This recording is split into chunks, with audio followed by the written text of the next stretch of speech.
So, ఇప్పుడు మనం విన్నాం పసుపులేటి సురేష్ గారు మాట్లాడింది విన్నాం. మరో పక్క మొన్న జగన్మోహన్ రెడ్డి గారి వ్యాఖ్యలు గూడా మనం విన్నటువంటి పరిస్థితి. సో, ఏంటి జగన్మోహన్ రెడ్డి గారు చూసి భయపడుతున్నారా కూటమి? ఆయన రోడ్లోకొచ్చేసారు. భారీ ఎత్తున ప్రజలొస్తున్నారు. చిన్న పిల్లలొచ్చి ఏడుస్తున్నారు. సో, మరి ఏంటి? ఏం జరగబోతోంది 2.0లో? మాకు ఒకే ఒక భయం అండి. 2.0లో ఉన్నటువంటి ఒకే ఒక భయం ఓకే. ఏంటంటే, ఈ 1.0లో హ్మ్. వాళ్ళకి వాళ్ళే ఇప్పారు బట్టలు. గోరంట్ల మాధవ్ ఓకే. గావచ్చు, ఆ తర్వాత ఇంకెవరన్నా హ్మ్. అనంతబాబు గావచ్చు వీళ్ళంతా. ఈ 2.0లో ఈయన ఇప్పుతానంటున్నాడు. హ్మ్. సో ముందుగా ఓకే. జగన్మోహన్ హ్మ్. రెడ్డి గారు పోలీసులు బట్టలు ఇప్పుతాను, ఇది చేస్తాను, తెంతాను, పొడుస్తానని అన్నాడు మొన్న. ఏది ఈ 2.0 అని అనౌన్స్ చేసిన హ్మ్. నెక్స్ట్ ఫస్ట్ మీటింగ్ అనుకుంటా ఇది. 2.0లో నేను చూస్తారు నేనేంటో అని చెప్పిన తర్వాత మొట్టమొదటిసారిగా బయటకొచ్చేసి హ్మ్. పోలీసులు బట్టలు ఇప్పుతానని అన్నాడు. హ్మ్. మరి రెండో రోజే హ్మ్. మిర్చి యార్డ్‌కి వచ్చేసి హ్మ్. పోలీసులు ఎక్కడా కనపట్లేదేంటి అంటున్నాడు. హ్మ్. ఎట్లా కనిపిస్తారండి? నువ్వు బట్టలు ఇప్పుతానన్నాక వస్తారా నీ దగ్గరికి? ముందు క్షమాపణ చెప్పాల. హ్మ్. ముందు దానికి వివరణ హ్మ్. ఇవ్వాలి.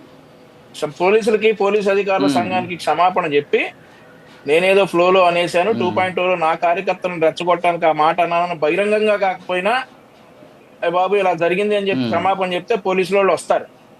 తర్వాత నిన్న మిర్చి యార్డ్ హ్మ్. పర్యటన గురించి మనం మాట్లాడుకుంటే, ఏదైనా ఒక పనిని కవర్ హ్మ్. చేయటానికి మనం చేసిన ఒక పని హ్మ్. బూమరాంగ్ అయితే ఆ పనిని కవర్ చేయటానికి మనం వెంటనే ఇంకో పని చేసేస్తాం. హ్మ్.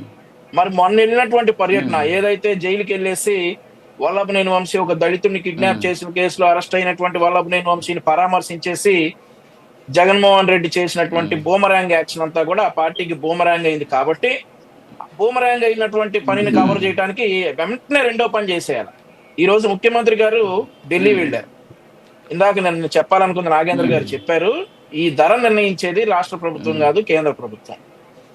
అయితే ఈయన ప్రతిసారి హ్మ్. ఒక్క మాట కూడా కేంద్ర ప్రభుత్వాన్ని అనడుగాని ఈ చంద్రబాబు, ఈ చంద్రబాబు, ఈ చంద్రబాబు మీరు హ్మ్. ఇంకోటి కూడా గమనించాలి. నిన్న జరిగినటువంటి హ్మ్. జగన్మోహన్ రెడ్డి గారి స్పీచ్ లో మరి ఆయనకి ఏ సలహాదారుడు సలహా ఇచ్చాడో హ్మ్. గాని దివంగత మాజీ ముఖ్యమంత్రి హ్మ్. రాజశేఖర్ రెడ్డి గారిని ఇమిటేట్ చేయడానికి విశ్వ ప్రయత్నం చేశాడు. మరి దీని ద్వారా మరి ఏమి హ్మ్. మెసేజ్ ఇవ్వాలనుకుంటా ఉన్నాడో జనాలందరూ కూడా ఆలోచించుకోవాలి. కానీ హ్మ్. అది బెడిసికొట్టింది.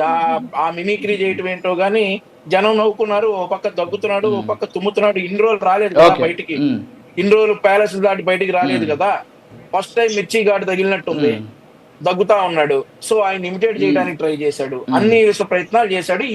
మొన్నటి మీటింగ్ బూమరాంగ్ అయింది కాబట్టి ఈ ప్రెస్ మీట్ లోనైనా దాన్ని కవర్ చేయాలనే హ్మ్. ఒక ఉద్దేశం. ఇంకోటి మీరు ఇంకోటి గమనించొచ్చు. హ్మ్. ప్రభుత్వం హ్మ్. కులాలకు అతీతంగా, రాజకీయాలకు అతీతంగా వైస్ ఛాన్సలర్లను నియమించింది హ్మ్. యూనివర్సిటీలకి. హ్మ్. ఆ తర్వాత నిన్న హ్మ్. అంతర్జాతీయ టెంపుల్ సదస్సు ఒకటి తిరుపతిలో జరిగింది. ఈ విషయాలు కూడా ఏవి బయటికి రాకుండా హ్మ్. మనం కూడా డైవర్ట్ అయ్యాం రాజు గారు. గత ప్రభుత్వంలో ఎలా హ్మ్. ఈ ఎంతమంది రెడ్లు యూనివర్సిటీలకు వైస్ ఛాన్సలర్ గా ఉన్నారు, ఈ ప్రభుత్వంలో ఎంతమంది ఉన్నారు అనేది డిబేట్ పెడితే చాలా అర్థవంతంగా ఉండేది. కానీ జగన్మోహన్ రెడ్డి సక్సెస్ఫుల్ హ్మ్. గా మనల్ని కూడా హ్మ్. డైవర్ట్ చేసేసి ఆయన ఏదైతే చేయాలనుకున్నాడో దాని మీద ఈ హ్మ్. రోజు మనతో డిబేట్ పెట్టించారు. చూడండి ఎంత తెలివో. ఇట్లాంటి తెలివి పాలనలో హ్మ్. 2019 నుండి 24లో ఎలగబెట్టినట్టయితే కనీసం ప్రతిపక్ష హోదా వచ్చుండేది. హ్మ్. ఇందాక ప్రతిపక్ష హోదా గురించి హ్మ్. సురేష్ గారు చెప్తా ఉన్నారు. మేము హ్మ్. 18 గతంలో జగన్మోహన్ రెడ్డి గారు అసెంబ్లీ సాక్షిగా ముఖ్యమంత్రిగా ఉన్నప్పుడు ఒక మాట అన్నారు. నేను కన్నెర్ర హ్మ్. చేస్తే ఇంకొక 5గురు పోయారంటే మీకు ప్రతిపక్ష హోదా కూడా రాదు అని. అప్పుడు గుర్తు రాలేదా? హ్మ్. ప్రతిపక్ష హోదా కావాలంటే హ్మ్. 18 సీట్లు కావాలి అని చెప్పేసి ఇప్పుడు అసెంబ్లీకి రాకుండా ఉన్నటువంటి జగన్మోహన్ హ్మ్. రెడ్డి గుర్తు రాలేదా? ప్రతిపక్ష నేతగా, ప్రతిపక్ష హ్మ్. పార్టీగా మా బాధ్యత మేము నెరవేరుస్తున్నామని చెప్పి సురేష్ గారు అన్నారు. ప్రతిపక్ష నేత, హ్మ్. ప్రతిపక్ష ఒక ఎమ్మెల్యే బాధ్యత ఏంటి? ప్రతిపక్ష నేతగా హ్మ్. చేయాలి అని అంటే అసెంబ్లీలో 18 సీట్లు ఉండాలి. 10% పైన సీట్లు ఉండాలి ఫస్ట్ థింగ్. అవి లేవు. అవి లేనప్పుడు కనీసం మీరు హ్మ్. పులివెందుల హ్మ్. శాసనసభ్యుడిగానో లేదంటే గెలిచినటువంటి మిగిలిన 10 మంది వాళ్ళ కాన్స్టిట్యున్సీ నుండి వచ్చినటువంటి ప్రజలు ఇచ్చినటువంటి మ్యాండేట్ తోనో అసెంబ్లీకి వచ్చేసి అసెంబ్లీ మీద గౌరవంతో మీకు ఎమ్మెల్యేగా టైం ఇస్తారు కాబట్టి మీరు అక్కడ మాట్లాడి హ్మ్. ఆ సమస్యలను లేవనెత్తి ఆ హ్మ్. తర్వాత మీరు ప్రజాక్షేత్రంలో పోరాడతానంటే జనం నమ్ముతారు. కానీ మాకు ప్రతిపక్ష హోదానే ఇస్తానే హ్మ్. వస్తామనేది మనం 9 నెలలుగా చెప్పుకుంటానే ఉన్నాం రాజు గారు ఇదంతా కూడా. నిన్న వచ్చారు, బయటకు ఇప్పుడు వచ్చారు. జగన్మోహన్ రెడ్డి గారికి భద్రత లేదు.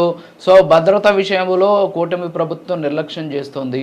సో భద్రత కల్పించడంలో వైఫల్యం చెందిందని చెప్పేసి ఇవాళ ముందు రోజు గవర్నర్ కలెక్టర్ గారు కలవబోతున్నారు. చెప్పారు ఎలక్షన్ కోడ్ అమల్లో ఉంది, మీరు రావద్దు అని చెప్పారు. మరి కలెక్టర్ గారు అనుకుంటారు ఒక మాజీ ముఖ్యమంత్రి కదా, ఎన్నికల ప్రవర్తన నియమావళి మీద గౌరవం ఉంటది, ఇతను ఖచ్చితంగా రాడులే, ఎన్నికల ప్రవర్తన నియమావళి మీద గౌరవం ఉంచి ఇతను వాయిదా వేసుకుంటాడు. ఎట్లాగైతే ఈ ఫీజు రీఎంబర్స్మెంట్ మీద ఏదో మేము పోరాడతాం వాయిదా వేసుకున్నారో అలాగే ఇది కూడా వాయిదా వేసుకుంటారు అని చెప్పేసి కలెక్టర్ గారు అనుకుంటారు, ఎస్పీ గారు అనుకుంటారు. వాళ్ళ పోలీసుల ఫోర్సులు ఈ ఎలక్షన్స్ జరుగుతా ఉన్నాయి కాబట్టి డైవర్ట్ చేసి ఉంటారు ఏటో. ఈయన మరి సడన్ గా గంట ముందే వచ్చేసాడంట. ఈయనకు ఆ వ్యవస్థ మీద నమ్మకం లేదు కదా, వ్యవస్థను గౌరవించడం కదా ఇతను. అంతకు ముందు అదే రోజు ముందు రోజు పోలీసులు పట్టుతానన్నాడు. ఎవడు సాహసం చేస్తాడండి ఈ దగ్గరికి వెళ్ళటానికి? మరి అది మీరే చేస్తుంటే అదే వాళ్ళ గవర్నమెంట్ లో ఉండి మీరు గాయం చేస్తుంటే మీ పరిస్థితి ఏంటండి ఈ రోజు? మీ సిచ్యువేషన్ ఏంటి? ఎన్ని కేసులు నమోదై ఉండేవి? అదే వాళ్ళు అధికారంలో ఉండి ఇదే పని మీరు చేస్తుంటే మీ పరిస్థితి చంద్రబాబు నాయుడు గారిని రాళ్లదాడి చేసి చేయించారు. ఎన్ని కేసులు నమోదు ఉండేవి కరెక్ట్ గానే. ఇప్పుడు నల్లపాడు పోలీస్ స్టేషన్ లో ఒకే ఒక్క కేసు, అది కూడా ఎలక్షన్ కమిషన్ ఆదేశంతో ఒక కేసు నమోదైంది.